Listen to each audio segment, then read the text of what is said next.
તો શું ગુજરાતમાં દારૂબંધી છે? તો આ પ્રશ્નનો જવાબ છે હા, પણ માત્ર કાગળ પર. કારણ કે આજે અમે તમને જે દ્રશ્યો બતાવવા જઈ રહ્યા છે તે જોઈને તમને લાગશે કે ગુજરાતમાં દારૂબંધી નહીં પણ દારૂની ખુલ્લેઆમ છૂટ છે. આ દ્રશ્યો કોઈ રાજસ્થાન, યુપી કે મધ્યપ્રદેશના નથી. આ દ્રશ્યો છે ગાંધીના, ગુજરાતના. ગાંધીનગરની નાક નીચે આવેલા ખેડા જિલ્લાના. ત્યારે ખેડાના વસો પોલીસ સ્ટેશનની હદમાંથી એક એવી મોટી ઘટના સામે આવી છે જેને કાયદો અને વ્યવસ્થાના લીરે લીરા ઉડાવી દીધા છે. ત્યારે વસો તાલુકાના જૂના રેલવે સ્ટેશન પાસે આવેલા એક ખેતરમાં ખુલ્લેઆમ કોઈપણ જાતના ડર વગર દારૂનું વેચાણ થઈ રહ્યું છે. ત્યારે દારૂ એવી રીતે વેચાઈ રહ્યો છે કે જાણે કોઈ ડેરી ઉપર દૂધ વેચાતું હોય અને લેવાવાળાઓના ટોળે ટોળા ઉમટી રહ્યા છે. આ દ્રશ્યો ધ્યાનથી જુઓ. આ ખેતરમાં ચાલી રહેલું હાટલું કોઈ અનાજ કરિયાણાનું નથી પણ મોતના સામાન દારૂનું છે. ત્યારે અહીં બુટલેગરને પોલીસનો રત્તીભર પણ ડર નથી. કેમ હોય? બુટલેગર ખુદ કેમેરાની સામે કબૂલી રહ્યો છે કે અમારું ઉપર સુધી ફૂલ ભરણ ચાલુ છે, એટલે કે હપ્તા સમયસર પહોંચી જાય છે, એટલે ખાખીનો કોઈ ખોફ નથી. હદ તો ત્યાં થઈ ગઈ છે કે પીએમ મોદીના ડિજિટલ ઇન્ડિયાના સપનાને આ બુટલેગરે ગેરકાયદેસર ધંધામાં વણી લીધું છે. અહીં રોકડા નહીં, ડિજિટલ માધ્યમથી QR કોડ સ્કેન કરીને પેમેન્ટ સ્વીકારવામાં આવે છે.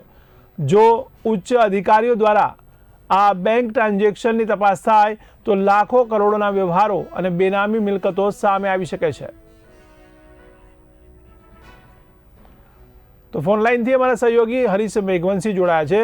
જી હરીશ, ત્યારે ગાંધીના ગુજરાતમાં અહીં ખુલ્લેઆમ દારૂ વેચાઈ રહ્યો છે, ત્યારે લઈને આપ શું કહેશો? જી જયેશભાઈ, આપને હું જણાવીશ કે અનેકો વખત રજૂઆત કર્યા બાદ સ્થાનિક પીઆઈસીને દારૂનું સ્ટેન્ડ ચાલી રહ્યું છે અને જ્યાંના સ્થાનિક લોકોનું કહેવું એવું છે કે વારંવાર બુટલેગરો અનેક જગ્યા બદલી અને ત્યાં આગળ દારૂનો રીતે કટિંગ કરતા હોય છે અને જે ગામના જે રહીશો છે એ લોકોને, બાળકોને આ લોકો દારૂ મફતમાં જાણે પીડાવતા હોય એ તે ખાતા બુક ધરાવે છે. એ લોકો ખાતામાં દારૂ આપતા હોય છે.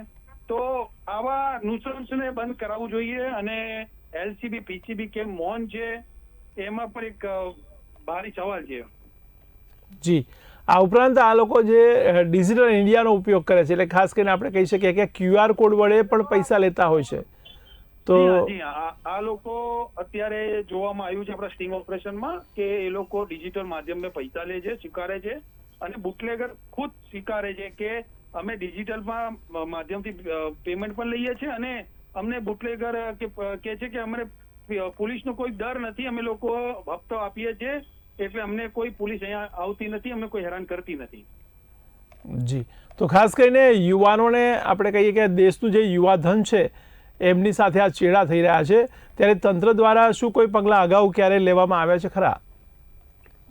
હાલ તો આ બુટલેગર ઉપર અનેકવાર અગાઉ પણ કેસ થયેલા છે, પરંતુ હાલ બુટલેગર જે રીતે દારૂનો સ્ટેન્ડ ચલાવી રહ્યો છે એને કોઈ ડર લાગતો નથી અને સ્થાનિકનું જે સૂત્રો દ્વારા માહિતી મળે છે એ અનુસંધાને અત્યારે હાલ બુટલેગર બેખોફ રીતે આજે યથાવત ચાલુ છે દારૂનું સ્ટેન્ડ. જી, સમગ્ર માહિતી બદલ આપનો આભાર. ત્યારે અધિકારીઓ ભ્રષ્ટ હોય તેવું પણ લાગી રહ્યું છે. ત્યારે જેમના ખિસ્સા આ કાળા કમાણીથી ભરાય છે તે સૌથી ગંભીર અને ચિંતાજનક બાબત એ છે કે ગામના નવયુવાનો પાસે પૈસા ન હોય તો પણ આ બુટલેગરો તેમને ઉધારમાં દારૂ આપે છે. ત્યારે આવનારી પેઢીને બરબાદ કરવાનું આ એક સુઆયોજિત કાવતરું હોય તેવું દેખાઈ રહ્યું છે. ત્યારે સવાલ એ થાય છે કે વસો પોલીસ આંખ આડા કાન કરીને બેઠી છે કે શું એમાં એમનો પણ કોઈ ભાગ છે? ત્યારે શું વસો પોલીસને આટલા મોટા નેટવર્કની કોઈ જાણ જ નથી કે પછી જાણી જોઈને અજાણ બનવાનું નાટક થઈ રહ્યું છે?